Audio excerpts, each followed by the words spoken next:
Hello students, welcome to the class plus 2 physics unit number 6 optics। आज हम इसका second chapter करने जा रहे हैं जो कि है वेव ऑप्टिक्स के बारे में।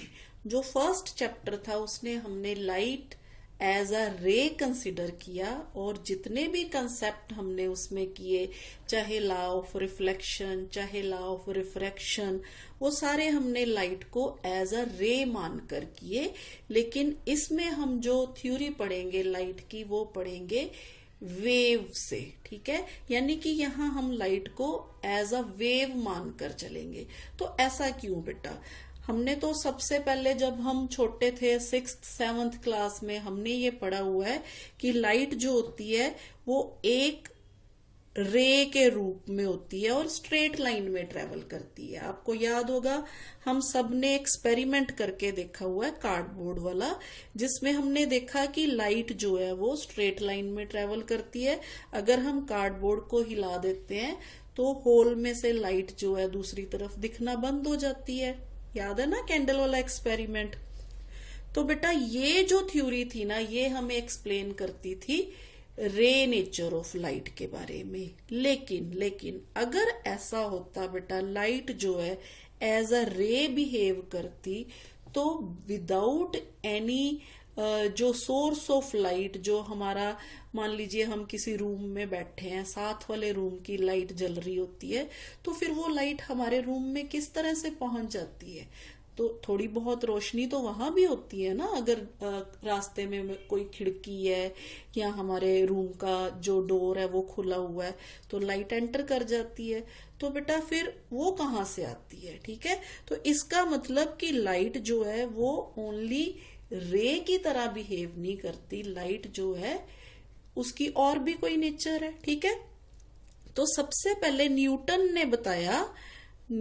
ने कहा कि जो लाइट है वो पार्टिकल लाइक बिहेवियर शो करती है। Particles, corpuscular means tiny particles.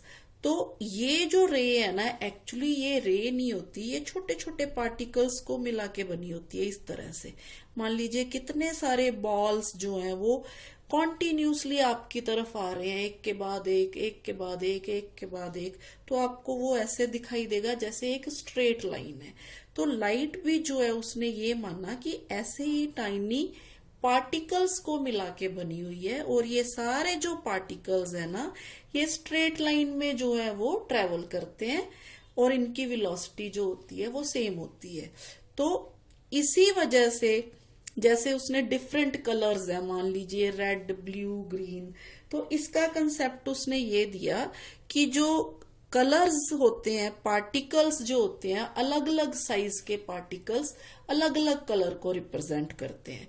तो ये जैसे ही हमारी आईज पे जाके टकराते हैं तो हमें वो जो चीज है वो दिखनी शुरू हो जाती है, दिखाई देनी शुरू हो जाती है उसी कलर के हिसाब से। मान लीजिए कोई पार्टिकल का साइज इतना है, कोई इतना है, कोई पार्टिकल का साइज इतना है, तो ये सारे पार्टिकल्स जो हैं अलग अलग कलर को रिप्रेजेंट करते हैं। तो ये तो थी बेटा रे या पार्टिकल थ्योरी ऑफ लाइट। तो इसके बाद बेटा जैसे मैंने आपको बताया अगर थ्योरी रे टाइप होती तो हमें लाइट जो है वो इधर उधर या किसी कॉर्नर में से आ रही दिखाई ना देती। तो उसके बाद जो थ्योरी डेवलप हुई वो थी बेटा वेव थ्योरी ऑफ लाइट। यानी कि लाइट की जो नेचर है वो सिर्फ पार्टिकल लाइक नहीं है, लाइट जो है वेव लाइक भी बिहेव करती है। तो उसके बाद आई बेटा wave theory. Wave theory of light. जी बेटा, उसके बाद क्रिश्चियन हाइगेंस नाम के एक साइंटिस्ट आए जिन्होंने क्या एक्सप्लेन किया कि जो लाइट है वो वेव की तरह बिहेव करती है। तो उन्होंने सबसे पहले ये कहा कि जो लाइट है ना, जैसे साउंड होती है ना, साउंड की वेव्स हमने +1 में देखा, साउंड जो है वो लॉन्गिट्यूडनल वेव्स होती हैं। तो इसी तरह से उसने बोला कि लाइट जो है वो लॉन्गिट्यूडनल वेव्स की तरह बिहेव करती है। लेकिन बाद में फ्रेजनेल और यंग नाम के साइंटिस्ट आए, फ्रेजनेल एंड यंग। इन्होंने शो किया कि जो लाइट है ना वो लॉन्गिट्यूडनल नहीं बल्कि light propagates as a transverse wave. Light propagates as a transverse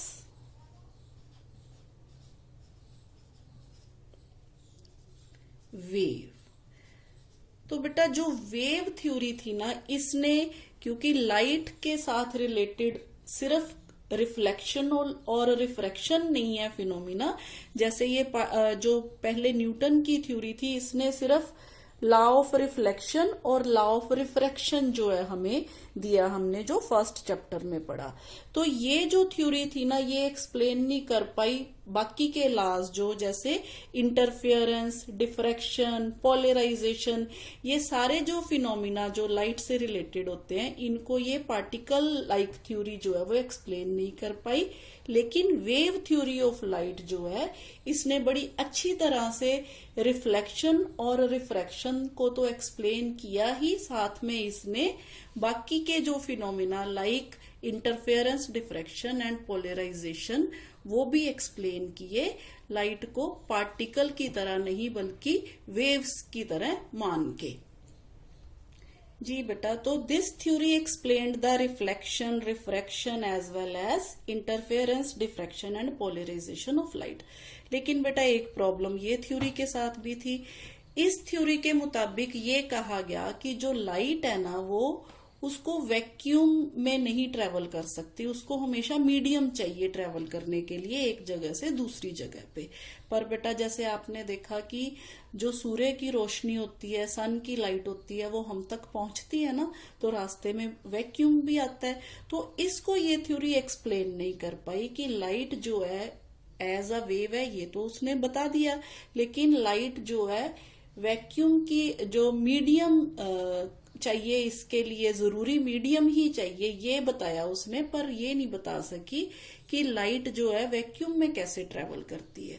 तो इसको बाद में जो इलेक्ट्रोमैग्नेटिक थ्योरी है जो मैक्सवेल ने सुजेस्ट की, उसमें ये बताया गया कि जो लाइट है वो इलेक्ट्रोमैग्नेटिक वेव्स की तरह बिहेव करती है, which require no medium for their propagation. ये हमने चैप्टर 5 में जो डिस्कस किया था, ठीक है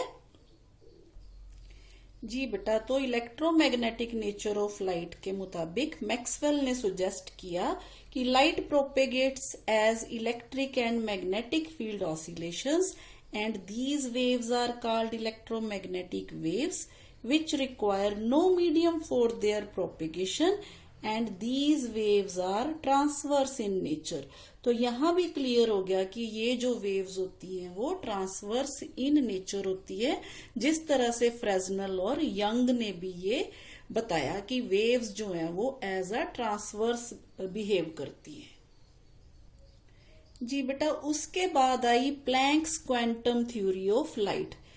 तो प्लैंक्स ने क्या कहा कि light travels in the form of small packets of energy called photons. तो बेटा फोटोन्स को लेकर, यही थ्योरी को लेकर बाद में एल्बर्ट आइंस्टाइन ने 1905 में थ्योरी दी जो थी photo electric effect. Photo electric effect में उसने जो लाइट को कंसिडर किया था वो एज अ फोटोन्स कंसिडर किया था। तो बेटा हमने देखा कि जो क्वांटम थ्योरी है उसके हिसाब से लाइट पार्टिकल्स की तरह बिहेव करती है, और जो ऊपर हमने देखा उसमें लाइट वेव्स की तरह बिहेव करती है।